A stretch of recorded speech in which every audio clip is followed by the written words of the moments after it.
Hello and welcome to our quantitative series.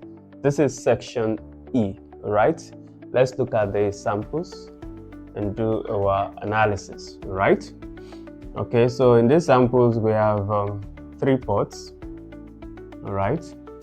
And like I've explained to you, once you have these, one of the first things you should check should be look for the pot with the biggest number, right? So is there a pot with the biggest number across the sample? All right, so here I have 12, 12, 144, 12, 5, 60, 28, 12. So in this we have the last pot as the biggest, right? Okay, so that means we're going to see what we can do with the other components to get this bigger one, all right, or the biggest one. So let's see what we can do with 12 and 12. That'll give us 144, right? Okay, so from just looking at this, I've seen that 12 times 12 is 144, right? Okay, one of the things that we test in quantitative reasoning is your knowledge of your multiplication facts, all right? So you do well to master that, and then quantitative reasoning becomes easier. All right, so 12 times 12 is 144, but we have to confirm with the other samples. So 12 times 5, yeah, that's 60, correct. Then 28 times 12 is 336. So that is confirmed.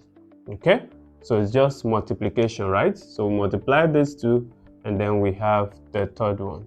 Multiply, we have the third one. So let's use this to write down our analysis. So we discover that 12 times 5 is equal to 60.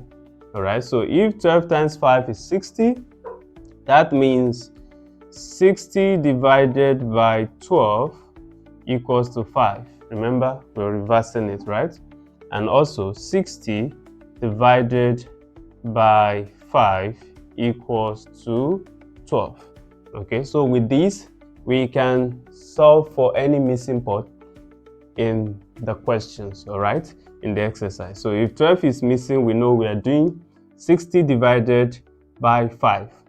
That will give us 12. If 5 is missing, we know we are doing 60 divided by 12, and that will give us 5.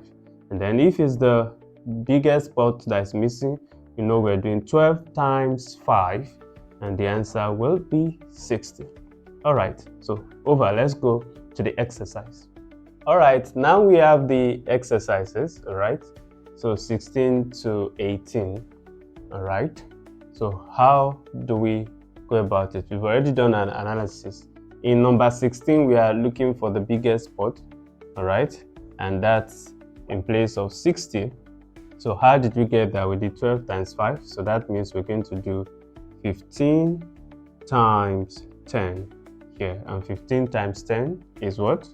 150. So for number 16, the answer is 150. Okay, then number 17, we are looking for this pot. Remember, in our analysis, that's where we had 5. Okay, so how did we get that? We did 60 divided by 12. So here we are doing 120 divided by 10. 120 divided by 10. So I'm going to do 120 divided by 10. Okay, so we can just take the 0, and our answer is what? 12. Answer is 12. So we can put 12 back here to check. 10 times 12, we know that the answer is 120. So number 16 is 150. Number 17 is 12.